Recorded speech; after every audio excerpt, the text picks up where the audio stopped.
Huli-cam sa Quezon City, nagkabanggaan ang isang motorsiklo at isang SUV sa Quezon Avenue. Sugatan ang magkaangka sa motorsiklo. Balitang hatid ni James Agustin.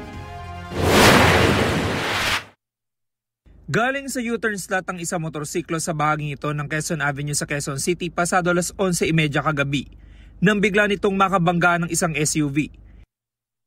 Sa isa pang anggulo ng CCTV, kita na sinubukan pang iwasan ng SUV ang motorsiklo.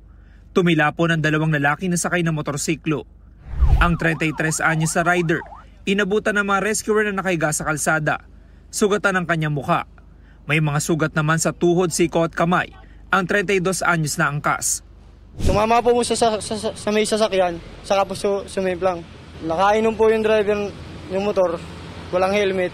Sa imbestigasyon, nag-U-turn ng motorsiklo mula sa westbound lane ng Quezon Avenue. Ang SUV naman galing sa Welcome Rotonda at binabagtas ang eastbound lane ng kalsada. Since U-turn to, papunta siya dito. Instead na papunta dito, padiretso siya papunta dito. So nung bumubusina na ako, tinuloy niya pa rin. Yung isa niyang kasama, tumalon. Ito naman, di ko sure kung sa bumper o sa gulong tumama.